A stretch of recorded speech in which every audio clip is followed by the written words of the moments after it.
سپہر کے 3 بجے ہیں۔ السلام علیکم، یہ ریڈیو پاکستان ہے۔ ترنم حامد سے خبریں سنیے۔ اہم خبروں کا خلاصہ۔ صدر مملکت نے کوٹ ڈی ایوائرے کے ساتھ باہمی مفاد میں معاشی اور ثقافتی تعلقات کے فروغ کی ضرورت پر زور دیا ہے۔ وزیر اطلاعات نے معاشی اصلاحات کا ایجنڈا تیزی سے آگے بڑھانے کے لیے حکومت کے عزم کا اظہار کیا ہے۔ وزیر تجارت نے ملک کو مسائل سے نکالنے کے لیے تمام اتحادیوں اور شراکت داروں کو اجتماعی کوششیں کرنے پر زور دیا ہے۔ سینٹ کے انتخابات کے لیے ٹریبیونلز کاغذات نامزدگی منظور یا مسترد کیے جانے کے خلاف اپیلیں آج نمٹائیں گے۔ اقوام متحدہ کی سلامتی کونسل غزہ میں انسانی بنیادوں پر فوری جنگ بندی کا مطالبہ کرنے کے لیے آج ایک قرارداد پر رائے شماری کروا رہی ہے۔ اور پاکستان اور دنیا بھر میں ہندو برادری آج ہولی کا تہوار منا رہی ہے۔ اور اب خبریں تفصیل کے ساتھ۔ صدر آصف علی زرداری نے کوٹ ڈی ایوائر کے ساتھ اقتصادی اور ثقافتی تعلقات کو فروغ دینے کی ضرورت پر زور دیا ہے، جس سے دونوں ملک یکساں مستفید ہوں گے۔ انہوں نے یہ بات کوٹ ڈی ایوائر کے لیے پاکستان کی نامزد سفیر محمود اختر محمود سے آج اسلام آباد میں ملاقات میں کہی۔ صدر نے کہا کہ پاکستان چاول، طبی اور جراحی آلات، ادویات اور کھیلوں کا سامان کوٹ ڈی ایوائر کو برآمد کرنے کی وسیع صلاحیت رکھتا ہے۔ آصف علی زرداری نے دونوں ملکوں کی دوستی مستحکم کرنے کے لیے عوامی روابط کے فروغ کی نئی راہیں کھولنے پر بھی زور دیا۔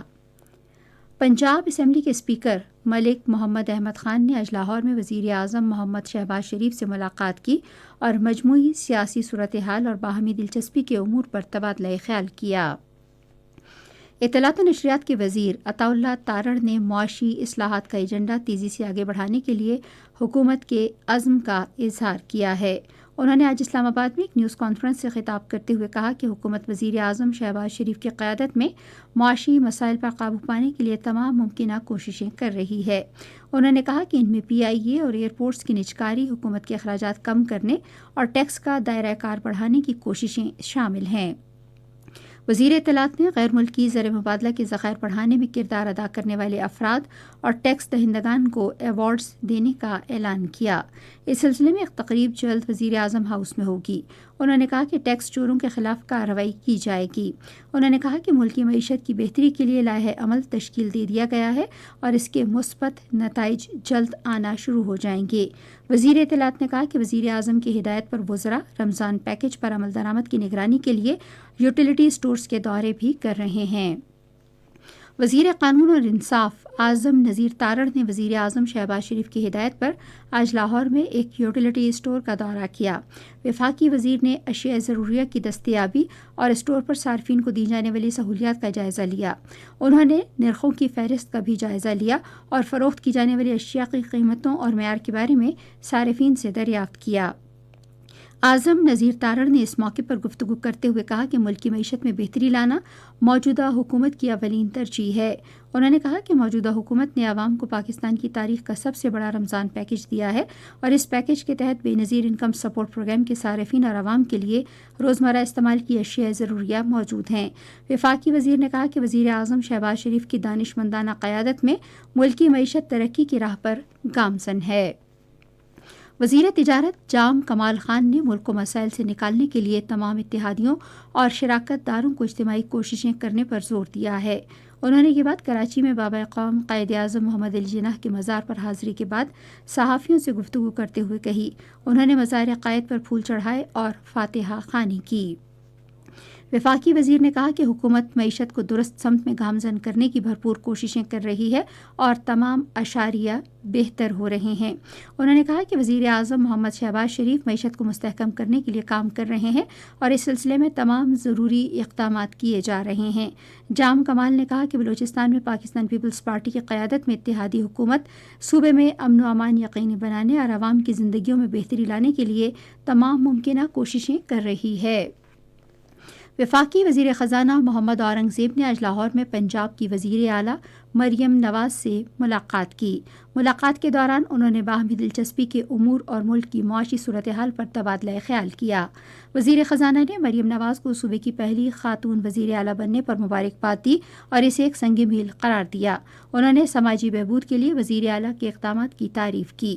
پنجاب کی وزیر اعلیٰ نے اس موقع پر وفاقی وزیر خزانہ کا عہدہ سنبھالنے پر محمد اورنگزیب کے لیے نیک خواہشات کا اظہار کیا۔ یہ خبریں آپ ریڈیو پاکستان سے سن رہے ہیں۔ سینٹ کے انتخابات کے لیے ٹریبونلز کاغذات نامزدگی منظور یا مسترد کیے جانے کے خلاف اپیلیں آج نمٹائیں گے۔